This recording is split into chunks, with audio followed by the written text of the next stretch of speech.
You wake before dawn, your eyes gritty with dust and sleep. The air is cool, a rare gift in the desert, and the stars still hang above you like spilled salt across a black table. Around you, dark shapes shift and grunt, camels rising from their knees, shaking their heads and spraying bits of straw, mules stamping impatiently. Somewhere, a rooster crows. You roll off your woven mat, feel the cold-packed earth beneath your bare feet, and shiver. Today you will walk a road older than empires. Today you will traverse the arteries that carry silk, spices, gems, ideas, and gossip between worlds. You are a trader on the Silk Road, and while your pack is filled with bolts of shimmering cloth, your mind buzzes with a different cargo. The hopes of a family waiting for you to return with silver, the fear of bandits hiding behind dunes, the thrill of telling jokes in 4 languages at once. 2,000 years ago, nothing ties east and west more than these caravans. And now you are one of them. The caravanserais is a fortress of trade. Thick walls enclosing a courtyard where camels kneel and merchants sleep. Built along the great routes like beads on a string, these roadside inns are lifelines. You rise among dozens of other traders, some from far-flung cities you have never seen. A Persian man with a henna'd beard coughs himself awake. A Sogdian woman yawns, stretching her arms like a cat. A boy from an Indian family rubs his eyes and grins at you. Breakfast is simple. Flatbread warm from the tandoor, and a bowl of steaming tea spiced with cardamom. You tear the bread, dip it, and let the liquid warmth slide down your throat. Around you, languages mingle: Chinese, Tocharian, Persian, Bactrian, bits of Greek, left by Alexander's soldiers centuries ago. At first, the babble is confusing, then it becomes music. You greet those you know with nods, smiles, and sometimes clumsy phrases learned on previous journeys. "Peace upon you," you say in Parthian. "Peace upon you," they reply in your tongue. It is a small miracle of mutual benefit. Before setting out, you check your goods. Bolts of silk shimmering like captured water, bundles of raw silk thread, sacks of tea that smell like damp earth and sweet grass, lacquerware boxes painted with scenes of cranes and pine trees. You also carry porcelain bowls nestled in straw, paper scrolls filled with Buddhist sutras, and a secret stash of rhubarb root, a medicine valued in the West. You touch each item, counting under your breath, fingers brushing smooth wood and soft fabric. Your camel, a patient creature with lashes longer than any person's and lips that peel back to reveal goofy teeth, turns its head to chew on your sleeve. "Not yet," you say, laughing, pushing its muzzle away. You tie bells around your animals' necks. The bells are small, bronze, and shaped like gourds. Their sound will keep the caravan together and perhaps ward off evil spirits. You sling water skins over the camel's hump and tighten the ropes securing your load. You whisper a prayer to the gods you half believe in. You glance at the sunrise turning the horizon pink. It is time. The gates of the caravanserai open with a groan. Camels rise, cargo swaying. Men and women call out to each other, checking harnesses, adjusting wraps around their heads. You step outside and the landscape stretches before you. Miles of desert dotted with scrub, distant mountains casting blue shadows. The road you will travel is not a single ribbon, but a network of paths braided like hair. Today your caravan will follow a southern route skirting the Taklamakan Desert, staying close to oases that bead the edge of the sand like dew. The Taklamakan is a place of death. Its name, in Uyghur, translates to "go in and never come out," so you keep to the edges, where you can still smell moisture in the wind. Your camel caravan sets off in single file. You walk beside your beast, a rope in one hand, a staff in the other.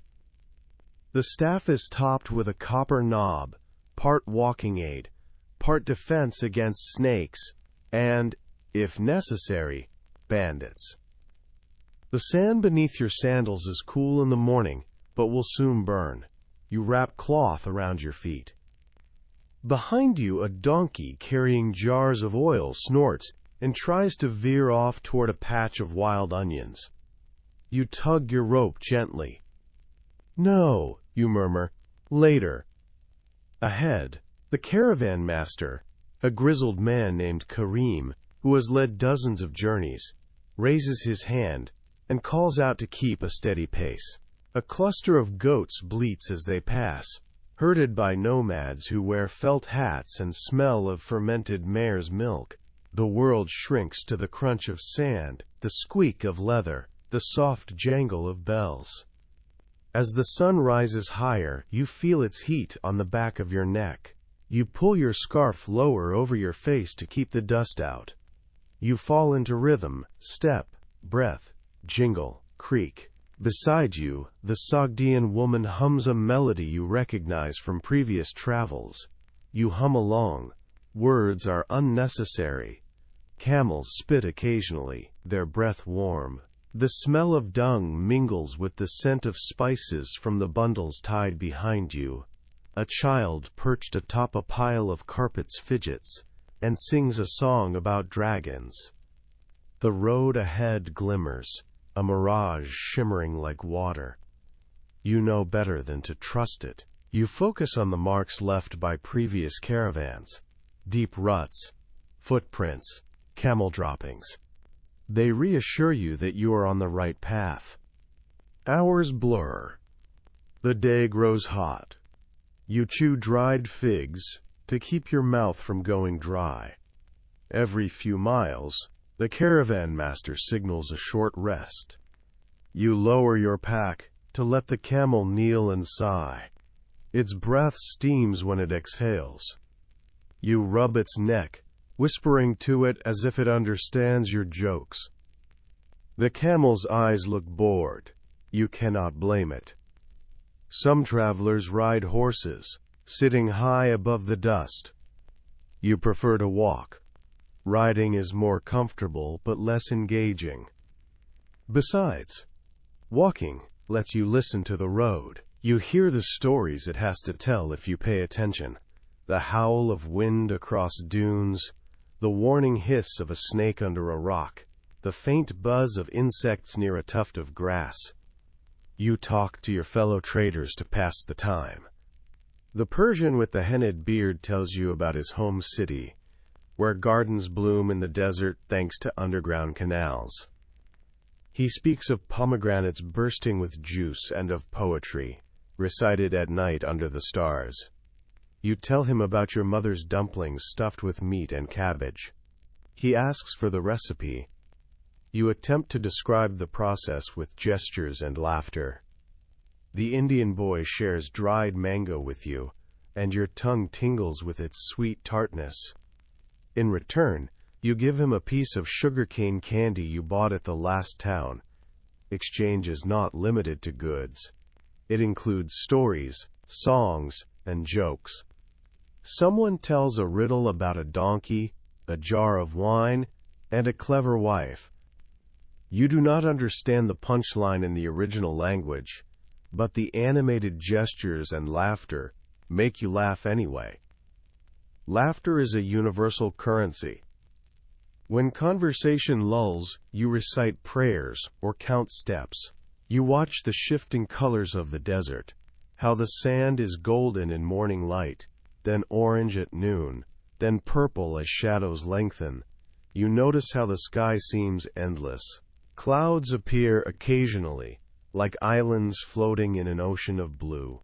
You think about your family, your wife's hands as she kneads dough, your child's laugh. You think about the coins hidden in your belt. You think about the weight of expectation. The road offers time for reflection. It also offers the reminder that you are not alone. You are part of a web of people who move goods, ideas, and dreams across continents. Each step draws a line between two worlds. By midday, the heat is oppressive. The horizon shimmers. The camels' tongues loll. Karim calls for a stop at a small oasis, a miracle of green in a sea of sand. Date palms rise from the ground, their leaves rustling in the breeze. A pool of water, no larger than a house, glistens at the center. You hurry to fill your water skin. The water is cool and tastes faintly of minerals. You splash some on your face, sighing in relief as dust turns to mud and drips off your chin. The camels plunge their lips into the water, sucking greedily. You sit in the shade of a palm and unwrap your midday meal. Leftover flatbread, a handful of nuts, a piece of salted fish wrapped in cloth. You chew slowly, savoring each bite. Food on the road is simple, but tastes delicious after hours of walking. The oasis is also a crossroads. As you rest, another caravan arrives from the opposite direction. Their camels are thinner, their goods covered in red dust. The traders wear tunics of a different cut. They speak a language you do not understand. Karim greets their leader with a handshake and a three-part bow, a custom he has learned over the years. You watch the new arrivals with curiosity. They carry sacks of lapis lazuli stones and jars of honey. One of them has a rolled carpet on his back, embroidered with patterns you have never seen. A young girl from their group looks at your silk and gasps, running her fingers over the shimmering fabric. You smile and show her a small scrap you can part with.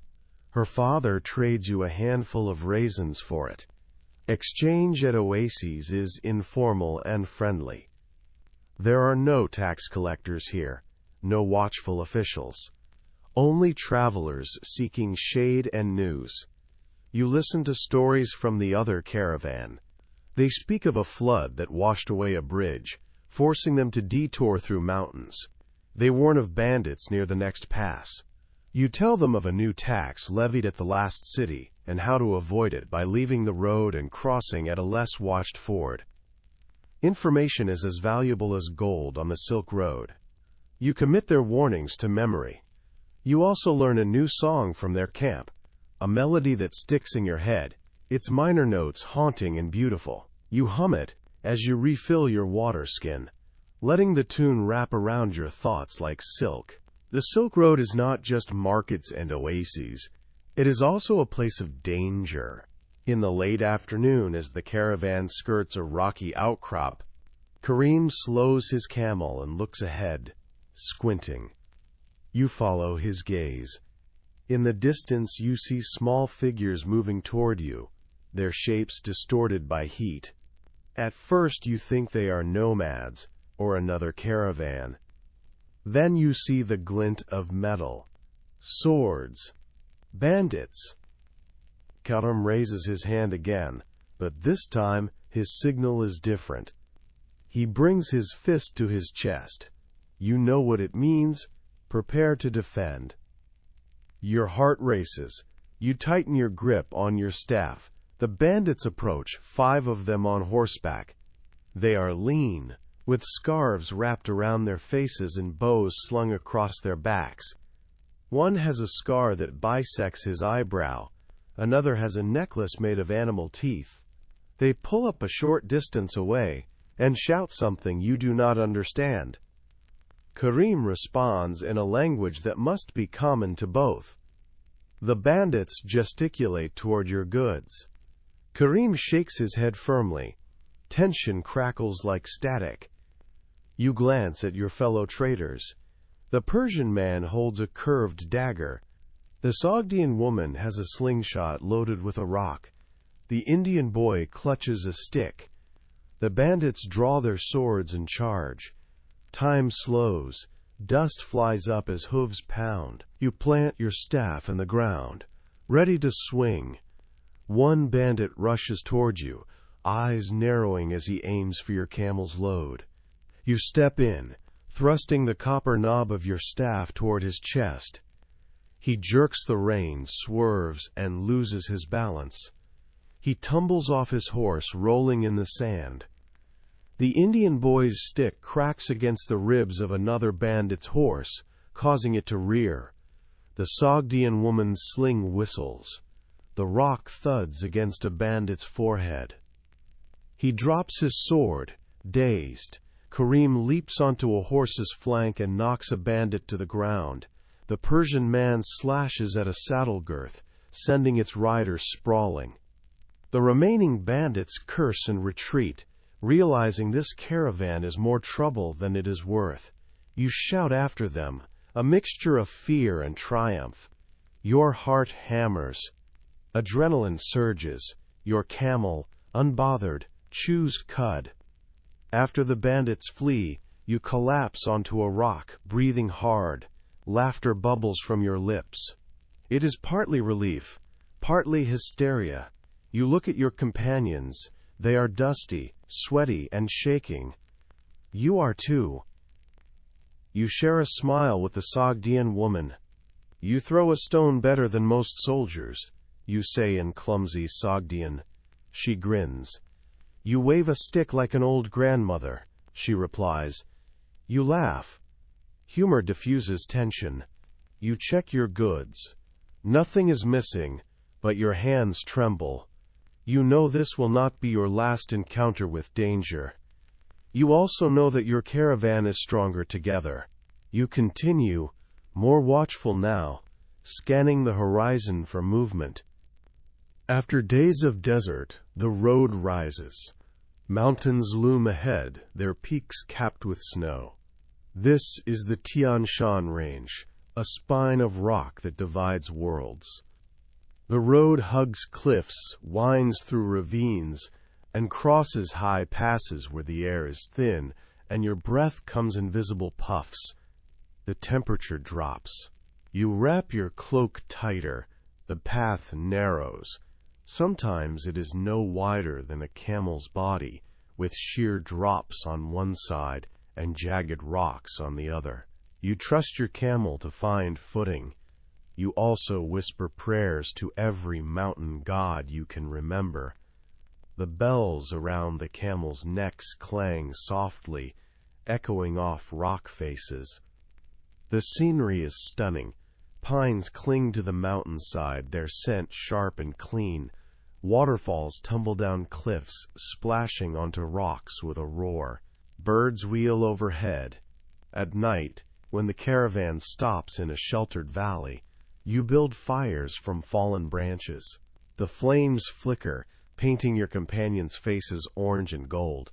You huddle around the warmth, sipping fermented mare's milk offered by a passing nomad. It tastes sour and fizzy, like a cross between yogurt and beer. You grimace and then laugh. The nomad laughs with you. Together you pass the bowl. You exchange songs. The mountains amplify your voices. The stars feel closer here, as if you could pluck them like berries. Crossing mountain passes brings not only cold but also altitude sickness. Your head aches. Your legs feel heavy. You force yourself to walk, focusing on each breath. At the highest point, prayer flags flutter from cairns. You add a small stone to one cairn, asking for safe passage. A Tibetan monk from a nearby monastery, walking with your caravan for a few days, rings a bell and spins a prayer wheel. He chants softly.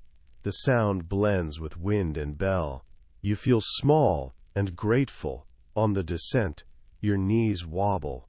Karim warns everyone to space out. A misstep could send one camel tumbling, followed by others in a chain. You move carefully, clutching your staff, whispering to your camel. When you finally reach lower ground, you breathe deeply, savoring the oxygen. After weeks on the road, a city appears on the horizon, a cluster of walls and towers rising from the flat plain. As you draw closer, you see minarets, domes, and banners fluttering in the wind. This is Samarkand, or maybe Dunhuang or Kashgar, depending on your route. To you, it is the jewel of your journey, a place where goods, languages, and beliefs mix like spices in a stew. Outside the walls, fields of wheat ripen, and orchards of apricots glow orange. Farmers drive carts toward the gates, their wheels squeaking. Pilgrims and musicians, soldiers and scholars all converge here. You adjust your scarf, pat your camel, and join the throng. The city gate is massive, studded with iron. Guards in lamellar armor stand watch, spears in hand. Their eyes scan the crowd. You lower your gaze, respectful. Karim presents a document from a previous journey, bearing the stamp of a governor. The guard inspects it, nods, and waves the caravan through. You step into narrow streets lined with mud brick walls. The smell hits you first, a heady blend of frying meat, incense, horse manure, and perfume. Your stomach growls. Market stalls press in on all sides. Vendors shout offers. Dates from Arabia, fresh melons, saffron from Persia, paper from China, glass from Rome. Women with coal-lined eyes sell bread still warm from clay ovens. Men with gold earrings hawk medicinal herbs. A boy runs past you carrying a basket of pomegranates. A monkey sits on a beggar's shoulder picking fleas. You find lodging at a caravanserais inside the city walls. It is similar to the roadside inns but larger, with 2 floors of rooms and a central courtyard filled with travelers. You unload your camel and stretch. Your back cracks. You smile. You made it. But the work is not over. Now comes the art of selling. You wash your face and hands with water from a well. You change into slightly nicer robes, ones without so much dust and camel drool. You tuck your coin belt under your tunic. You practice your sales pitch in your head, going over numbers in multiple currencies. You sharpen your wit. You are about to enter the dance of bargaining. The market inside the city is organized chaos. Different quarters specialize in different goods: cloth, spices, metalwork, ceramics, animals. You head to the section known for textiles, your silk neatly folded in lacquer boxes. You set up at a stall you rented with a few coins. Customers approach, touching the fabric, gasping at its smoothness. From the East, you say proudly, woven by skilled hands. No other cloth is like it. A Roman merchant wearing a tunic of coarse wool raises an eyebrow. He negotiates through a translator, offering a handful of silver coins. You counter with a higher price. He scoffs. You describe how the silk is strong enough to be pulled through a ring. You demonstrate. He nods. You haggling continues, words and numbers flying back and forth, hands gesturing, faces feigning indifference. Finally, you settle on a price that both of you feel is too much, but also not enough. You exchange goods.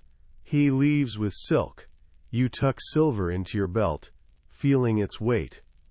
Language is both barrier and bridge here.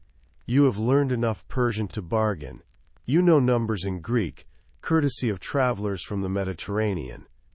You can curse in at least 3 tongues. When you cannot find words, you use hands. You point, shake your head, smile, shrug. Humor helps. You deliberately miscount coins to test the honesty of a buyer. You pretend to be offended at a low offer, then laugh to show you are not serious. Every transaction is a performance. You watch others for techniques. The woman who sells spices sprinkles a bit of saffron into a man's palm and tells him to lick it. He does, and his eyes widen. She raises the price. The glass seller holds his wares to the light, so the sun shines through. A bead of blue glass gleams. He says it came from Alexandria. Perhaps it did, perhaps it did not. Truth is elastic in markets. Sometimes you wish you spoke all languages. You envy the polyglots who move easily between dialects. You compensate by listening to tone. Tone conveys disdain, excitement, greed. A sharp intake of breath signals surprise. A slow nod suggests resignation. You rely on Karim occasionally to translate complex terms, like tax codes or weight measures. He flips between tongues with ease, his mouth shaping words like a potter shaping clay. You feel awe. You also practice. At night, you ask the Roman merchant for new words. He teaches you salve for greeting. You teach him ni hao. He laughs at your accent. You laugh at his. Learning is part of trade. The Silk Road carries more than just silk. In the market, you marvel at the diversity. There are spices that make your nose itch and your tongue tingle. Cinnamon from Ceylon, cloves from the Moluccas, pepper from India. There are metals, iron ingots, copper bowls, silver chains. There are precious stones, turquoise from Persia, jade from Khotan, rubies from Badakhshan. There are animals, horses bred for strength, falcons trained for hunting, even tiny lapdogs kept as pets by noblewomen. There is paper, still rare in the West, and glassware that glitters like ice. There is medicine, rhubarb root, ginseng, asafoetida, myrrh. There is art, paintings on silk, wooden carvings, ceramics painted with cobalt blue. There are slaves. The trade in human beings unsettles you. You see young boys with bracelets around their wrists, girls with tears in their eyes. You look away, guilt and anger mixing in your stomach. The Silk Road is a corridor of wealth and exploitation both. You trade your silk for items your city values, lapis lazuli to carve into beads, a Roman glass cup for your wife, a scroll of mathematics from India for your son's education. You also exchange goods for ideas. A Buddhist monk tells you about the Four Noble Truths. A Nestorian Christian explains his belief in one God and his Son. A Zoroastrian trader shares his reverence for fire. You share your own stories of dragons and emperors, of the Yellow River's floods and the Great Wall's length. In this way, beliefs travel like goods, packed in minds instead of sacks. You sometimes wonder if the travelers around you will carry your stories to their homes. Will a child in Antioch someday hear about a far-off land where people eat dumplings shaped like moons? It is possible. As night falls, the market slows. Merchants pack up their wares. The streets, still busy, take on a different energy. Torchlight flickers, casting long shadows. The smell of grilled meat fills the air. Musicians take to corners with lutes and drums. Dancers twirl in bright skirts, their bangles jingling. You join others at a tea house, sipping a hot drink and watching a storyteller. He sits cross-legged on a platform, a turban on his head, his hands expressive. His story is about a merchant who outwitted a demon. Every time the demon asked a question, the merchant answered with a riddle. You understand only half the words, but all of the gestures. You laugh at the right moments. You clap when he finishes. Stories are currency too. You also visit a bathhouse. After weeks of dust and sweat, the thought of clean water is irresistible. The bathhouse is a place of steam and chatter. You strip and lower yourself into a pool. The water is hot. Heat seeps into your muscles. You sigh. Men around you discuss trade, politics, poetry. One recites a couplet about the fragrance of jasmine petals on a summer night. Another complains about the taxes. A young man with tattoos on his arms offers to scrub your back. You accept. He rubs rough cloth over your skin, removing layers of grime. You feel renewed. Afterwards, you wrap yourself in a towel and sit on a bench, while an attendant massages fragrant oil into your scalp. You smell like cedar and citrus. You almost forget the desert. In the morning, you face the less glamorous side of trade. Paperwork and taxes. You meet with a city official in a small office near the gate. He sits behind a low table covered in scrolls. He has ink-stained fingers and eyes that dart from your face to your goods. He asks for your name, your origin, your cargo. You show him your records. They are thin strips of bamboo, bound with string, filled with brushstrokes recording the quantity and price of each item. You learned to keep meticulous records after being cheated on a previous trip. Numbers are universal. They protect you. The official nods, calculates in his head, and announces the tax due. It is high. You argue. He shrugs. Kareem steps in, sliding a small pouch across the table. A bribe. The official smiles, lowers the amount, and stamps your document. You sigh. At least your goods can pass through. Corruption is not new. You accept it as part of doing business. You also quietly curse it. You spend part of the day dealing with currency exchange. You came with copper cash, bronze spade coins, and small pieces of silver. You leave with denarii, drachmae, and tunkas. Each region has its own coinage. Sometimes you resort to barter when the coins confuse you. You weigh silver on scales. Bite gold to test its softness. Examine coins for authenticity. You watch for shaved edges and counterfeit stamps. Money changers sit in shaded stalls, flicking coins with practiced fingers. The clink of metal is constant.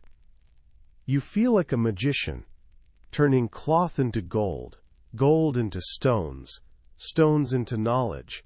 You store some silver in a secret pocket sewn into your belt. You hide a piece in the hem of your tunic. You know bandits are not just on the road. They also lurk in alleys. You trust no one fully. Back at the caravanserai, you observe the hierarchy within the traveling community. At the top is Karim, the caravan master. His word is law on the road. He decides when to start, when to stop, which path to take, how to respond to threats. His experience earns him respect.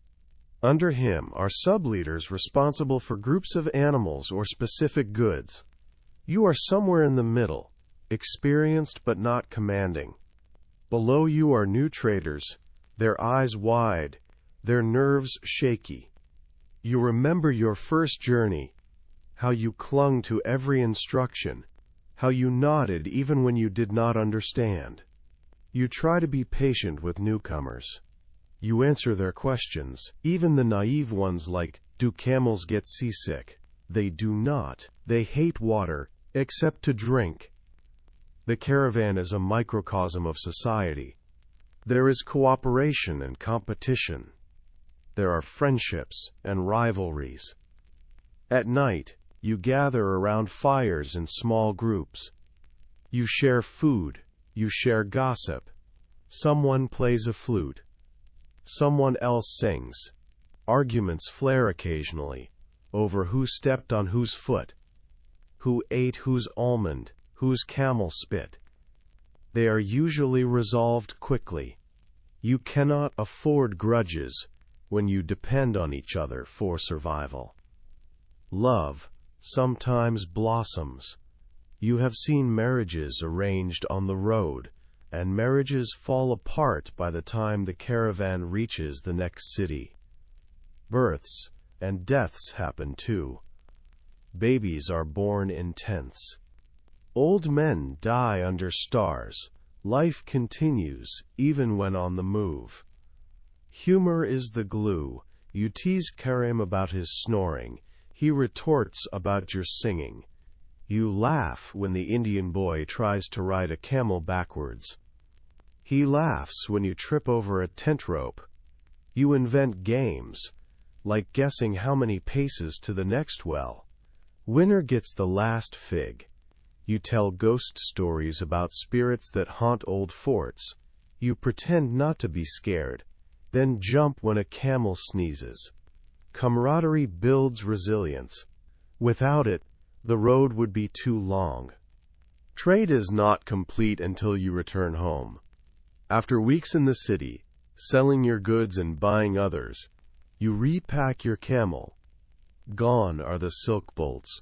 In their place are sacks of lapis lazuli, jars of saffron, bundles of glass bracelets, and scrolls. You strap them securely. You say goodbye to the friends you made, promising to meet again next year. You tip the bathhouse attendant extra. You take one last look at the glittering domes. Then you turn your back and head east, or west, depending on where home lies. The road you know so well stretches before you. Your footsteps join those of countless traders before you. The return journey is both easier and harder. Easier because you know the route, the dangers, the oases. Harder because fatigue has settled deep into your bones. Your sandals are worn. Your camel's hump has shrunk. You are homesick. You dream of your wife's cooking, your child's laughter, the smell of your house. The days blur. You cross mountains again, desert again, rivers again. You fight bandits or outrun them. You barter at oases. You laugh at new jokes. You sing old songs. You sleep under stars. Your hair grows longer. Your beard itches. You mark time not by calendars, but by the waxing and waning of the moon. You keep your coin belt tight. You remind yourself why you left: to provide, to see the world, to satisfy curiosity. On particularly long stretches, you question your choices. Then a hawk flies overhead, or a child smiles at your camel, and your spirits lift. Life on the road is a series of highs and lows, like the dunes you traverse. When your home city's gate comes into view, your heart leaps. The walls are familiar, the banners the right colors. You smell the river long before you see it. You quicken your pace. The caravan enters. People turn to look. Children run alongside, pointing at the camels. You spot your house down a side street, a courtyard shaded by a grapevine, a wooden door painted red. You tie your camel outside and rush inside. Your wife looks up from kneading dough. Her hands are floury. Her hair is tied back. Her eyes widen. "You're back," she says, voice breaking. She rushes to you. You embrace. She smells like dough and sunlight.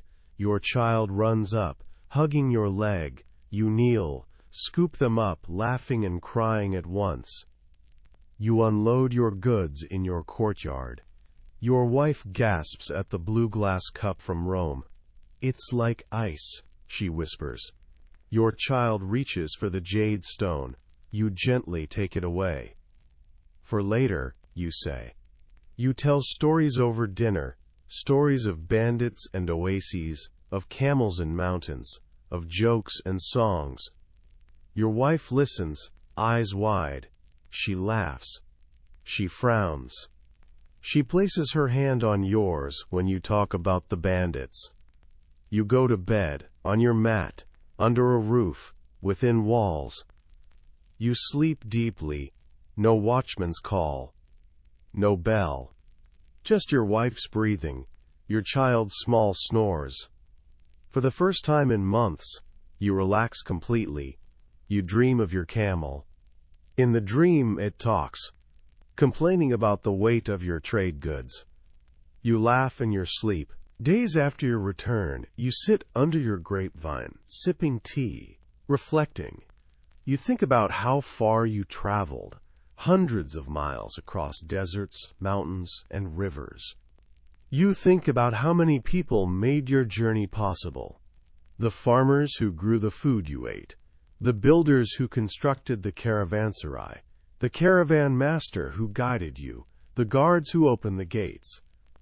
You think about the goods you carried and the goods you brought back. You think about the ideas exchanged. You think about the laughter shared, the songs learned. Trade is not just commerce. It is a web that connects lives.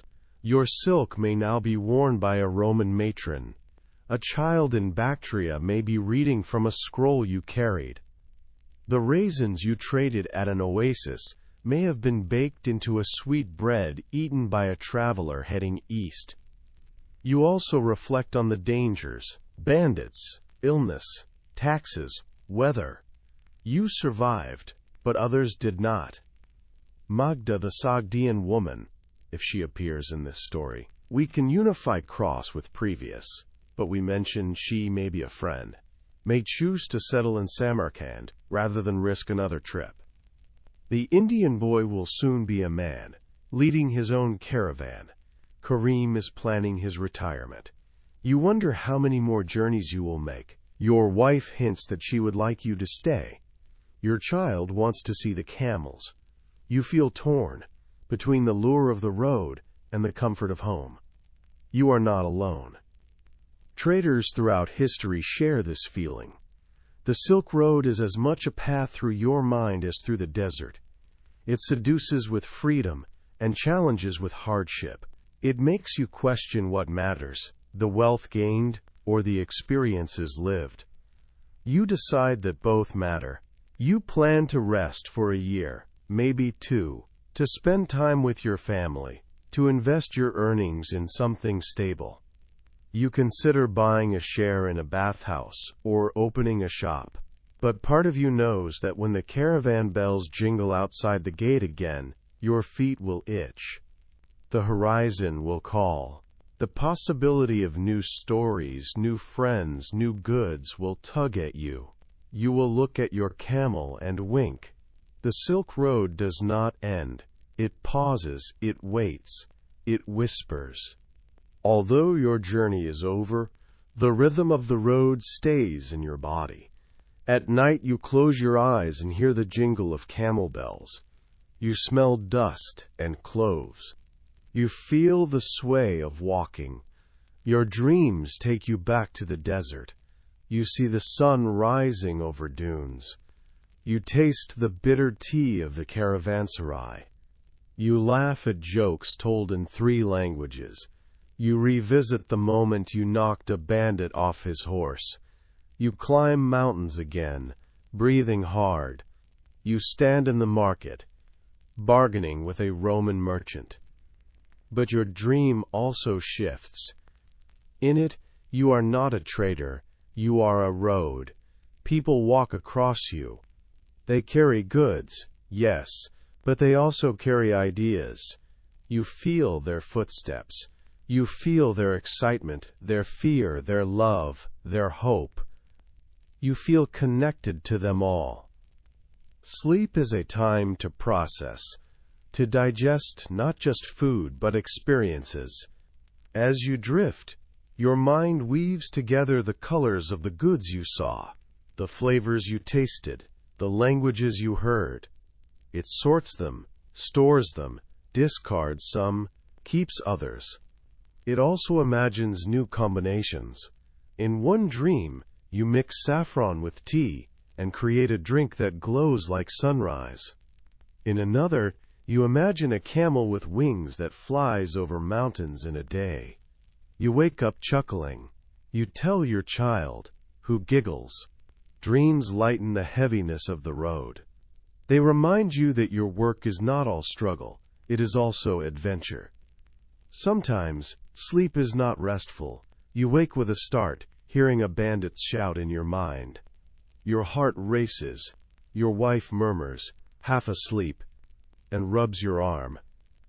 You breathe slowly. You remind yourself you are home. You are safe. You doze again. Sleep after a long journey is like the slow calming of water after a storm. It takes time to settle. Be patient with yourself. The road will fade from your dreams gradually, or maybe it will never fully disappear. Maybe that is all right. Maybe part of you will always be walking, always trading, always connecting. After all, the Silk Road is not just a place. It is a state of mind. 2,000 years from now, people will still talk about the Silk Road. They will romanticize it, perhaps, imagining caravans like yours as part of a grand adventure. They will marvel at how goods traveled thousands of miles without modern engines or airplanes. They will study the spread of religions, the transmission of technologies, the mingling of art styles. They will see the Silk Road as proof that humans are endlessly curious and willing to undertake immense journeys for profit, curiosity, or faith. They might forget the blisters on your feet, the boredom of endless miles, the fear when bandits appeared. They might not know about the jokes told to lighten the mood, the songs hummed under breath, the smell of camel breath early in the morning. But your legacy is not entirely lost. It lives in the objects you carried. The lapis beads you traded will be strung into necklaces that archaeologists will find millennia later, marveling at the craftsmanship. The scrolls will be copied, their knowledge spreading. The stories you told will be adapted, changed, embellished. Your descendants will speak of an ancestor who traveled far and returned with tales of wonders. They will not know your name, perhaps, but they will feel a restlessness in their own feet. Maybe they will become traders. Maybe they will become historians. Maybe they will simply dream of roads. For you, the lessons are immediate. You learned to trust and to be cautious. You learned that the world is both larger and smaller than you imagined. You learned that people who look different, who pray to different gods, who eat different foods, still appreciate a good joke and a helping hand. You learned that value is relative. Silk is precious in one place. Salt is precious in another. Stories are precious everywhere. You learned that you are part of a chain. Someone planted the mulberry trees that fed the silkworms that made your cloth. Someone mined the lapis. Someone built the road. Someone will carry your goods further west. You are a link. Without you, the chain would be incomplete. As the sun sets over your courtyard, painting the walls gold, you hear a faint sound on the wind. Jingle, creak, crunch. It is the sound of another caravan passing outside the city walls.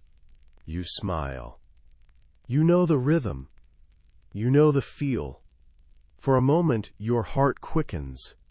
Part of you wants to run out and join them. Part of you wants to stay. You take a deep breath. Smelling grapes and bread baking, you look at your family. You decide to sit a while longer. The road will always be there. The Silk Road is not a single path, but a network, always shifting, always alive. It is a metaphor for connection, a testament to humanity's desire to reach out and touch what is beyond. You were part of it. You still are, in memory, in story, in the goods you carried. The road continues through you and beyond you. Sleep now. Tomorrow, you may teach your child how to fold cloth into neat bundles. Or you may tell them about camels. Or you may simply hold them and listen to their breathing, grateful for stillness. Good night. Trade sustains your pockets, but food sustains your body. On the Silk Road, you discover a pantry stretching across continents. You begin each journey with familiar staples: wheat cakes, rice balls, pickled vegetables, dried pork. But as you travel, your tongue becomes a map of flavors. In one oasis, a Uyghur woman sells you polo, a rice dish mixed with carrots and mutton cooked in a huge iron pot. The rice is golden, the carrots sweet, the meat tender. You savor it with your fingers, licking the oil from your thumb. In another village, you slurp noodles pulled by hand so long you could jump rope with them. The noodle maker slaps the dough against a wooden table, stretches it, folds it, stretches again. He smiles, sweat shining on his forehead. You taste the broth, rich with bones and ginger, and sigh happily. Along the road, dried fruits become your candy. You chew raisins from Persia, dried apricots from Sogdiana, figs stuffed with walnuts. You nibble on pressed date cakes that stick to your teeth and fill your belly. Nuts, almonds, pistachios, walnuts, rattle in your pocket like coins. They are light and nourishing.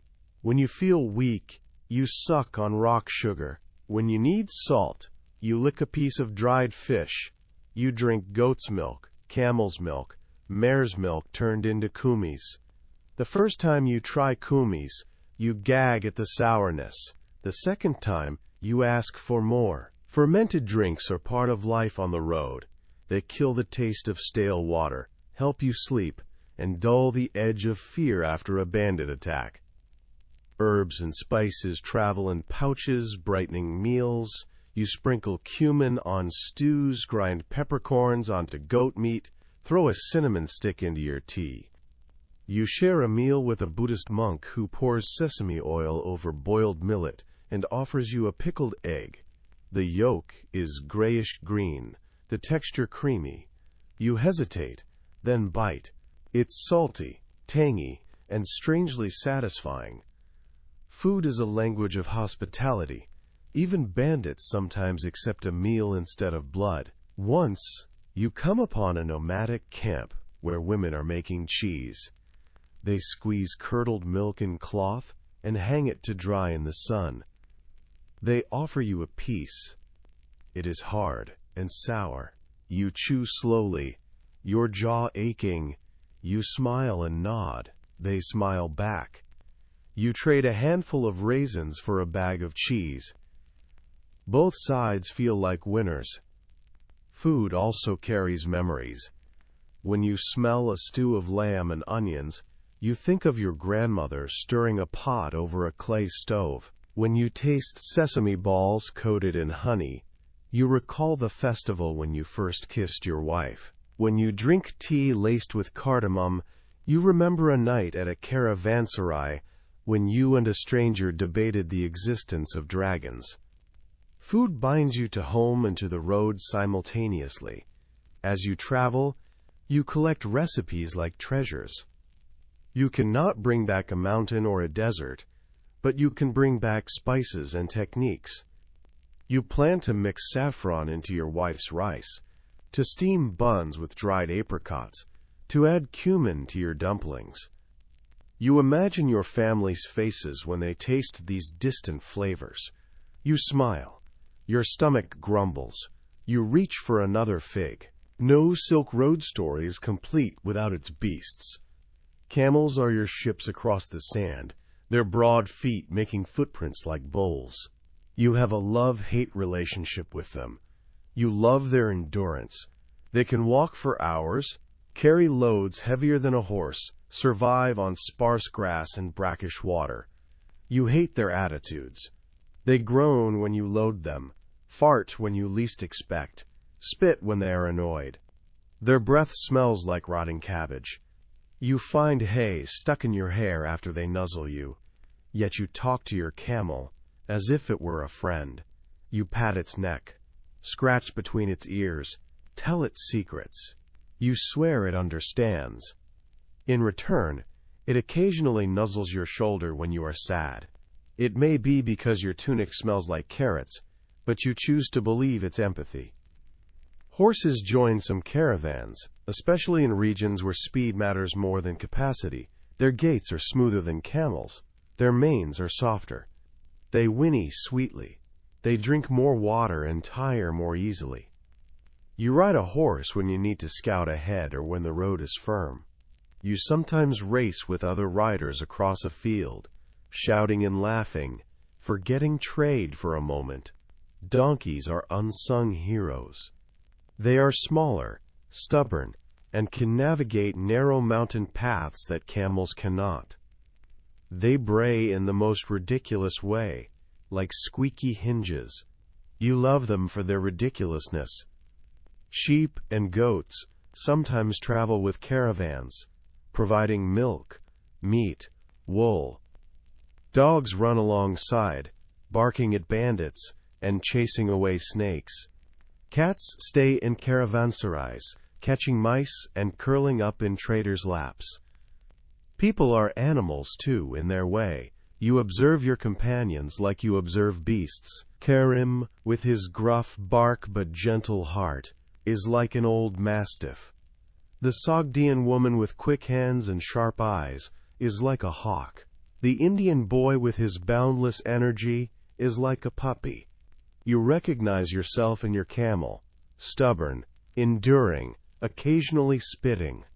The bond between trader and animal is forged through shared hardship. When a sandstorm hits, you bury your face in your camel's fur and hold on. When a mountain path crumbles, you trust your mule's sure feet. When you return home, you give your camel the softest hay and a pat. You whisper, "Thank you." You mean it. Sometimes, animals die on the road. A camel breaks a leg crossing a rocky stream. There is no choice but to put it down and distribute its load among others. You cry as you hold its head. You feel foolish for crying over an animal, then remember it carried your goods for weeks without complaint. You bury it under stones and place a cairn. You whisper a prayer. Loss is part of life. That night, you dream of your camel running free across dunes, bells tinkling. You wake with tears on your cheeks and a smile. Love extends beyond species on the Silk Road. Elements shape your journey. You become a connoisseur of weather. You learn to sniff the wind and predict a sandstorm by the taste of grit on your tongue. You learn that the desert can be both oven and icebox, burning by day, freezing by night. You wrap yourself in wool when the sun sets. Even in summer, you watch the sky for clouds. Rain is rare in the desert, but when it comes, it transforms everything. The sand darkens, the air smells like petrichor, and flowers appear overnight. You dance in the rain, arms raised, laughing. You catch drops on your tongue. You feel like a child. Rain also turns the road to mud. Your camel sinks up to its knees. You push, you slip, you curse. Then you laugh again. Weather is humbling. In the mountains, snow and ice are your enemies and your friends. Snow blinds you, reflecting sunlight so bright that you squint until tears run down your face. You wrap cloth around your eyes. Ice makes the path slick. You tie ropes between camels to keep them together. You learn to walk like a penguin, shuffling your feet, leaning forward slightly. You curse when you slip and land on your bottom. Your companions laugh. You laugh. Laughter warms you. Snow also brings beauty. The world is silent, muffled. Trees wear white coats. Your breath forms clouds. You catch snowflakes on your glove, watching them melt. In the cold, your hands crack. You rub grease on them. You sleep huddled with others, sharing body heat. Wind is constant. It whispers, howls, sings. It carries sand that stings your eyes and grits your teeth. You wrap your scarf tighter. You feel sand in your ears, your nose, even your underwear. You find it days later when you shake out your clothes. Wind also cools you when the sun is brutal. It bends reeds by a river, showing you the direction of flow. It carries voices from afar. On a still night, you can hear singing from another caravan a mile away. You answer with your own song. The wind mixes them. It feels like a duet. Fire is another element you know intimately. You coax it to life at night, feed it twigs, blow on embers. It cooks your food, warms your hands, illuminates faces. You treat it with respect. A stray spark can set a tent ablaze. Water is precious. You ration it, dream of it, search for it. When you see a mirage, a shimmering pool in the distance, you force yourself to blink and look away. Your mind plays tricks. You trust your maps, your caravan master, your memory. Elements are teachers. They are also storytellers. They remind you that you are small and the world is vast. Spiritual life along the Silk Road is as diverse as its goods. You begin each journey with a small ritual taught by your mother. She placed a bowl of rice near the door and lit incense, asking ancestors to protect you. You continue this tradition, carrying a tiny amulet with your ancestor's name carved into bone. Before you left the caravanserai, you touched it to your forehead and whispered, "Guide my steps." Karim has his own ritual. He sprinkles wine on the ground and calls upon the spirits of the road. The Sogdian woman prays to her goddess for sharp eyes and quick feet. The Persian man ties a blue bead to his camel's harness to ward off evil.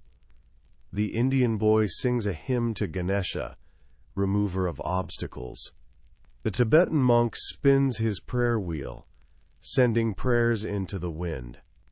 The Nestorian Christian makes the sign of the cross. All of you watch each other's rituals with curiosity and respect. The road teaches tolerance through necessity. Along the way you encounter shrines of various kinds. A small stone cairn with a scarf tied around it stands by a stream. Karim stops and leaves a coin. You follow, placing a date. In a mountain pass, colorful prayer flags flutter from a pole. You tie a piece of cloth with a wish.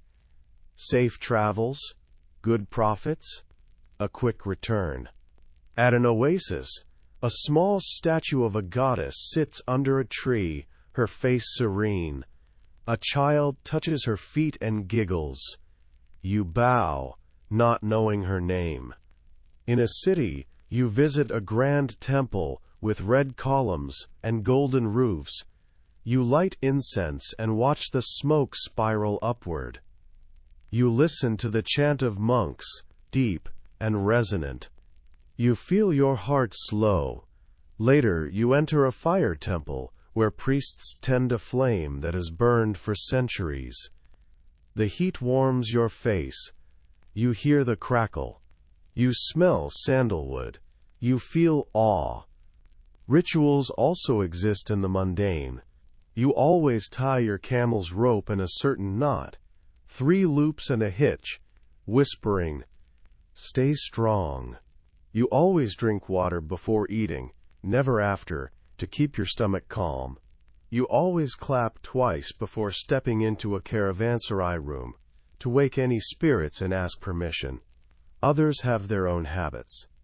The Indian boy touches the ground before sleeping. The Persian man spits over his left shoulder when someone compliments his camel, to ward off jealousy. These rituals offer a sense of control in an unpredictable world. They may not affect the road, but they affect your mind. They anchor you. Beliefs travel like goods. You hear stories of gods you never knew. A goddess who rides a tiger, a saint who calms storms, a king who achieved enlightenment under a tree. You hear philosophies that bend your mind. A Greek man speaks of atoms, tiny indivisible things that make up the world. A Chinese scholar argues that harmony arises from proper relationships. A Buddhist monk says suffering comes from desire. You consider these ideas as you walk. You do not convert, but you absorb. You think about suffering when your feet ache. You think about atoms when you look at sand. You think about harmony when you haggle. The Silk Road is a teacher, if you listen. You thought you knew how to bargain. The Silk Road teaches you otherwise. In each city, each village, each camp, the rules shift slightly. In one place, you must praise the seller's goods before mentioning price. In another, you must start low and let the seller coax you up. In yet another, silence speaks louder than words. Look uninterested, and the price drops. You become an actor, adjusting your performance. When you bargain for saffron with a woman who has henna-dyed hair, you compliment her bangles. When you buy horses from a man with a scar on his chin, you cluck your tongue in admiration at his animals. When you sell jade to a man with ink-stained fingers, you mention the calligraphy on the stone, even if it's just a scratch. You learn to read body language. A slight eyebrow lift means, I can go lower. A hand on a heart means, this is my final offer. A laugh followed by a sigh means, we both know this is silly. You also learn to control your own signals. You slow your breathing. You keep your face neutral. You practice the art of walking away. Many times, you turn your back and take 3 steps. Invariably, the seller calls you back with a new price. Not always, though. Once, you misjudge. You walk away from a lapis merchant. He does not call you back. By the time you realize your mistake, another buyer has purchased the best stones. You mutter curses. You learn humility. You also learn to cut your losses. The road is long. There will be other stones. Humor helps. You tell a story about a foolish trader who paid too much for a goat only to find out it was a sheep dyed black. The seller laughs and knocks a coin off the price. You pretend to faint when you hear an outrageous offer. The buyer snorts and raises his. You tell the Roman merchant that your silk is so fine it once fooled a magician. He asks to see the trick. You pull a coin from behind his ear. He laughs and buys 2 bolts. Haggling is theater. You enjoy it. It breaks the monotony of walking. It exercises your wits. It connects you with people who, like you, are trying to make a living. At the end of the day, you count your coins and your smiles. Both matter. Women are often invisible in grand stories of trade, yet they are everywhere along the Silk Road. You see them in caravanserais, stirring large pots of stew, their sleeves rolled up. You see them at market stalls, weighing spices with expert fingers, their tongues sharp in bargaining. You see them herding goats, singing to themselves.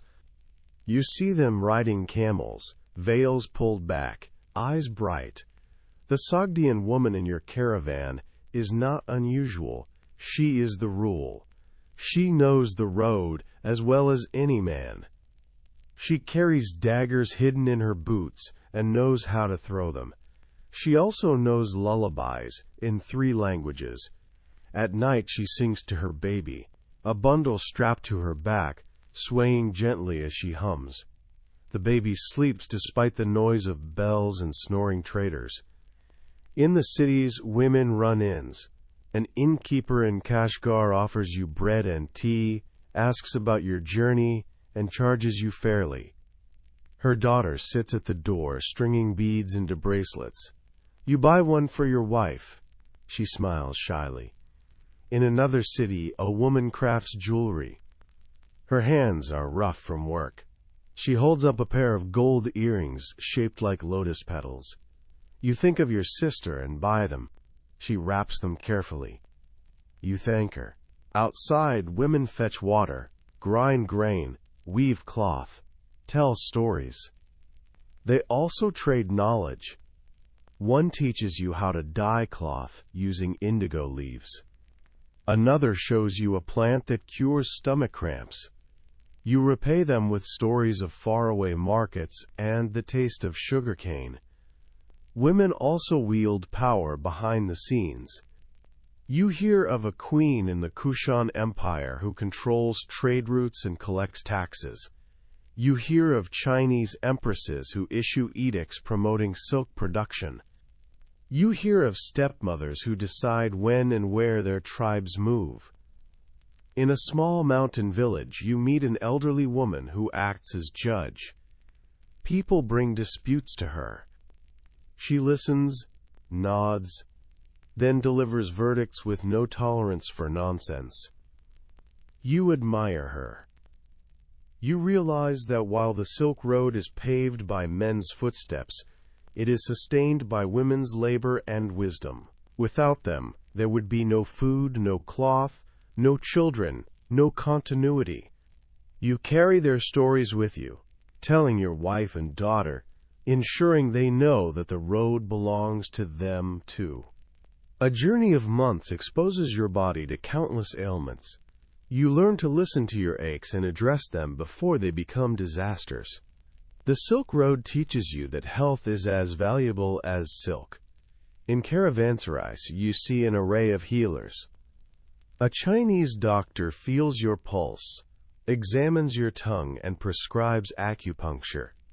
You watch as he inserts thin needles into a man's shoulder.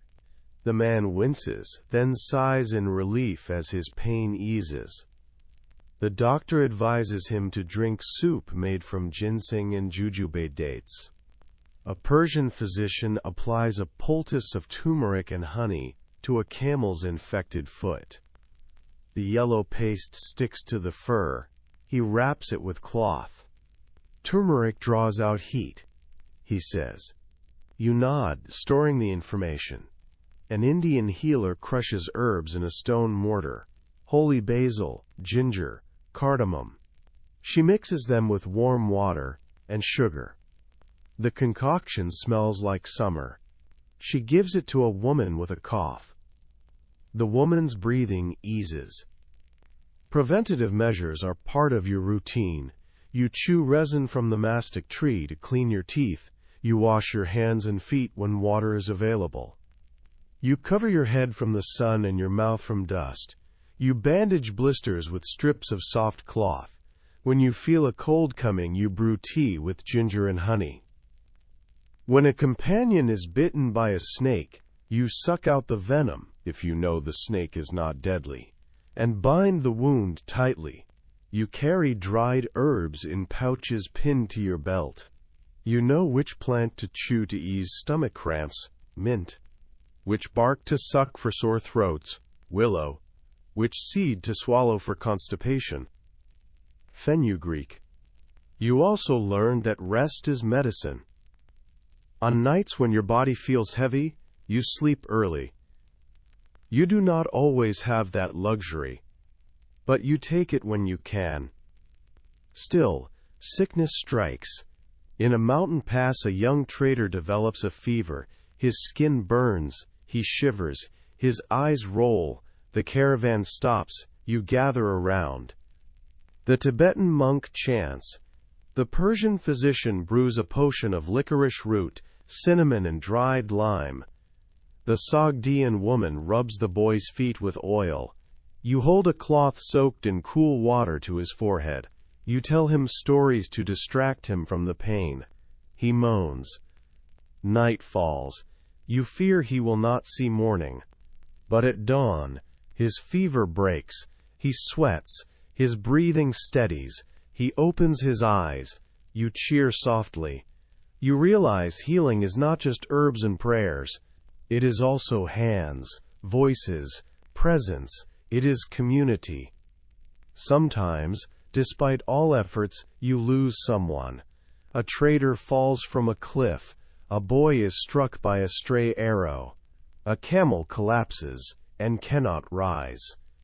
In those moments, the caravan stops.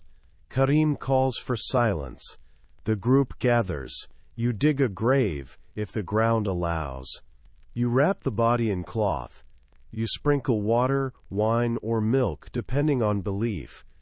You say words in many languages, prayers, blessings, farewells. You sing softly. You place a stone, or a small marker. You stand for a moment, heads bowed. Then, slowly, you move on. Grief is part of the road. So is resilience. You cannot linger too long in sorrow, but you do not forget. You carry the names of the lost like charms. Learning about healing also teaches you humility. You discover that what cures one person may harm another. You learn that some diseases are beyond your knowledge. You see a man with buboes under his arms, his skin blackened. None of the healers can save him. You watch him die, terrified. You whisper prayers to all gods. You vow to be kinder, just in case kindness wards off illness. You vow to share your herbs. You vow to rest. The road is long. Your body is your tool. Taking care of it is not selfish. It is wise. And when you sit by the fire at night, sipping broth made from bones and scallions, you give thanks. For breath. For beating heart. For hands that still hold reins. For legs that still move. For eyes that still see stars.